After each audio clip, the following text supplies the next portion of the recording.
Hello friends, welcome to my channel Deepa's thought spicy হটে। বন্ধুরা, আজকের রেসিপিটি সম্পূর্ণ অবধি আপনারা দেখবেন শুরু থেকে শেষ পর্যন্ত। আর লাইক শেয়ার কমেন্টস তো অবশ্যই করবেন, আর অবশ্যই সাবস্ক্রাইব করে আমার পাশে থাকবেন। বেল নোটিফিকেশানটা অন করে দেবেন অল অপশানে। তো আসুন শুরু করা যাক রান্না বাড়া।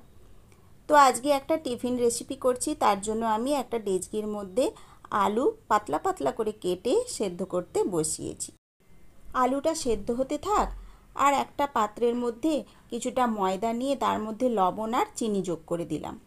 এরপর সামান্য তেল যোগ করে নিলাম। এবার হাতের সাহায্যে ভালোভাবে কচলে মাখিয়ে নিচ্ছি। ঝুরঝুরে অবধি মাখা হয়ে যাওয়ার পর ময়ামটা যখন সম্পূর্ণ শেষ হয়ে যাবে, মুঠো মুঠো করে চেপে নিলাম, আবার ঝুরঝুরে করে ফেললাম। এই অবস্থায় এসে গেলেই আমি একটু জল দিয়ে নেব। জল দিয়ে ভালোভাবে আবার মাখিয়ে নিচ্ছি। এবার ডো বানানোর পালা। এইভাবে থেসে মাখিয়ে ডোটা সম্পূর্ণ করলাম। এই দেখুন হয়ে গিয়েছে। এবার লম্বা একটু আকার দিয়ে বলগুলো কেটে নিচ্ছি। লেচি ধীরে ধীরে সমস্ত লেচিগুলো কেটে নিচ্ছি। এবার লেচিগুলোকে হাতের সাহায্যে এরকমভাবে গোল্লা পাকিয়ে একটা আকার দিচ্ছি সুন্দর, যাতে আমার বেলে নিতে সুবিধে হয়। এভাবে আমার আটা মাখা আর লেচি বানানো কমপ্লিট হয়ে গেল। দেখুন সাজিয়ে রেখে দিয়েছি। এবার একটা জায়গায় লঙ্কা কুচি, গ্রেট করা আদা, লবণ, হলুদ, সামান্য একটু চিনি, আর একটু কাশ্মীরি লঙ্কার গুঁড়ো, আর একটু হিং, আর নিয়েছি একটু গোটা জিরে। এগুলো থালার মধ্যে সাজিয়ে নিয়ে রেখেছি, রান্নায় লাগবে। সাথে আরও কিছু উপকরণ আছে। রয়েছে একটু গরম মশলা, যেটা প্যাকেট থেকে বার করিনি। এইবার রান্নাঘরে চলে এলাম। ফ্রাই প্যানটা বসিয়ে নিয়েছি, তার মধ্যে দিয়েছি একটু সাদা তেল, তার মধ্যে একটু দিয়েছি জিরে ফোড়ন। জিরেটা একটু ভাজা ভাজা হয়ে যাবে, লালচে আভা আসবে, সুন্দর একটা গন্ধ আসবে, তখন একটু আদা গ্রেট করাটা দিয়ে দেব। আদাটা দেওয়ার একটু বাদেই দিয়ে দিলাম হিংটা। হিংটা যখন একটু ভালোভাবে গন্ধ ছাড়বে, আদার থেকেও একটু সুন্দর ভাজা ভাজা গন্ধ বেরোবে, তখন আমি পরবর্তী উপকরণ কাঁচা লঙ্কা গ্রেট করা ওটা দিয়ে দেব। এবার সমস্তটা ভালোভাবে নাড়ানাড়ি করে নিচ্ছি। এবার দেখুন বন্ধুরা, বাকি মশলাগুলো ধীরে ধীরে যোগ করে দিলাম। এবার সমস্তটা ভালোভাবে খুন্তি দিয়ে নাড়ানাড়ি করে নিচ্ছি। বেশ ভাজা ভাজা হয়ে এসেছে, তখন সামান্য একটু জল যোগ করে দিলাম, যাতে মশলাগুলো একত্রে রান্না হয়। এইভাবে সুন্দর রান্না একটু হয়ে যাওয়ার পর সেদ্ধ করে রাখা আলুগুলো জল ঝেড়ে ভালোভাবে রেখে দিয়েছিলাম, সেগুলো যোগ করে দিলাম।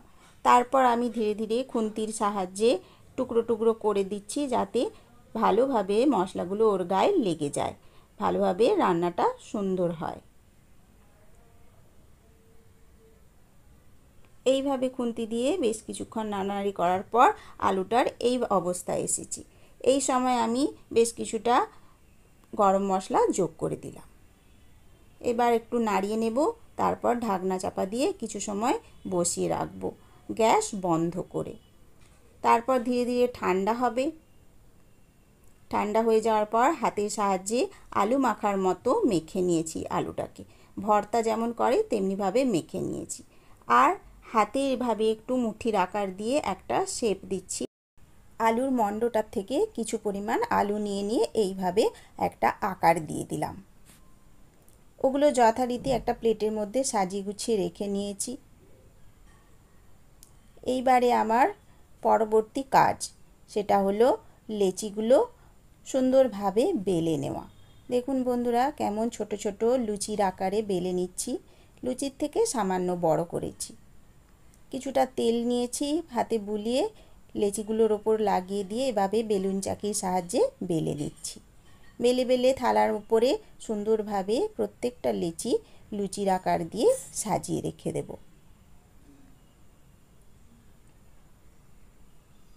এইভাবে সুন্দরভাবে আমার এই কাজটাও সম্পন্ন হলো। এই যে সাজিয়ে নিয়ে রেখেছি। এইবারে আবার একবার রান্নাঘরে যাওয়ার পালা। ফ্রাই প্যান বসিয়ে নিয়েছি, তার মধ্যে গরম করে নিয়ে এই লেচিগুলো যে লুচির আকার হয়েছে তাদের হালকা করে সেঁকে নিচ্ছি এপিট ওপিট করে। সামান্য সেঁকা হয়ে যাওয়ার পর ওই যে আমি আলুগুলো একটা গড়ন দিয়েছি সিলিন্ডার টাইপের, তাদেরকে ওর মধ্যে ভরে দিলাম, দিয়ে এবার আলতোভাবে মুড়ে দিলাম। ঠিকঠাক খুন্তির সাহায্যে হচ্ছিল না বন্ধুরা, তাই হাতই যোগ করে দিলাম। এইভাবে হাতের সাহায্যে সুন্দরভাবে একটা আকার দিয়ে দিলাম।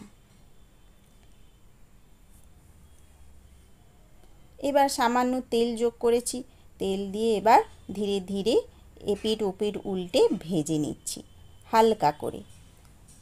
বন্ধুরা, পরোটা রুটি সেঁকার মতো সেঁকা যেহেতু হবে না, তাই আমি এই ভাজা পর্ব চলে যখন তখন আমি ঢাকনা চাপা দিয়েছি আর মৃদু আঁচ করে ভালোভাবে রান্নাটা হতে দিয়েছি।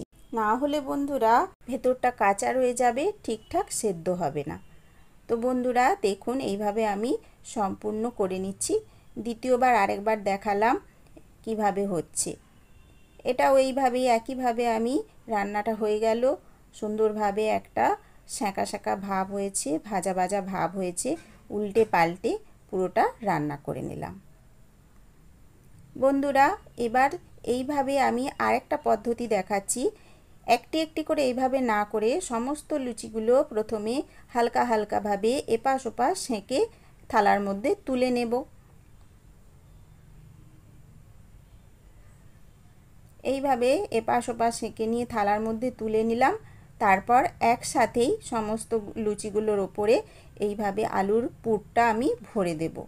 আঙুলের সাহায্যে সমস্তটা চেপে চেপে সুন্দরভাবে ভরে, প্রয়োজন হলে আরও একটু পুর দিয়ে একটা আধা চন্দ্রের আকারে সুন্দর গড়ন দিয়ে দিলাম। পুরোটা ভরে এইভাবে ভরে নিচ্ছি,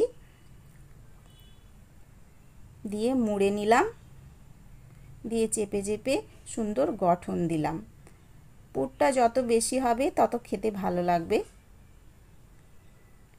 একইভাবে আরেকটাতেও করে নিচ্ছি, প্রয়োজন হলে আরও একটু পুর দেব।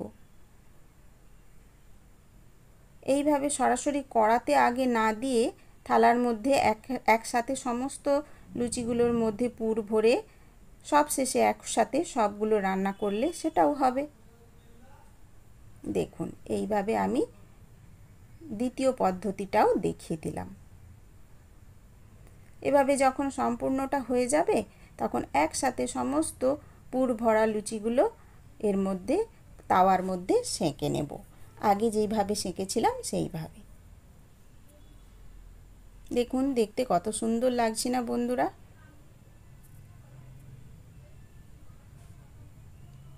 সব সময় আমাদের পরোটা, লুচি বা অন্য ম্যাগি এইসব টিফিন খেতে ভালো নাও লাগতে পারে, তাই এইভাবে ছোট ছোট লুচির আকার, একই জিনিস একটু ভিন্ন আকার দিলে দেখতেও ভালো লাগে আর আকৃষ্ট হয় বাচ্চারা।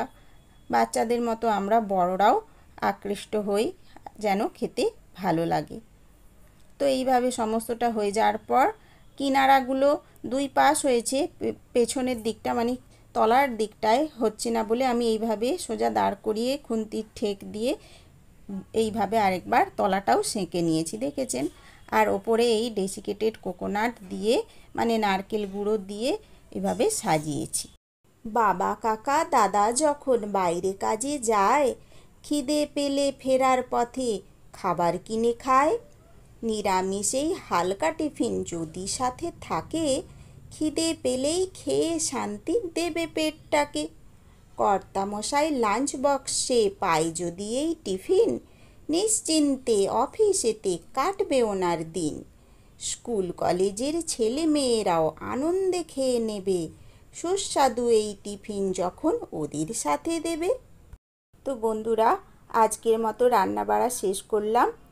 পরবর্তী কোনো এপিসোডে নতুন এক রান্নার সাথে দেখা হবে। ছোট বড় নতুন পুরনো সকল বন্ধুদেরকে বিদায় জানালাম। সবাই ভালো থাকবেন। ধন্যবাদ।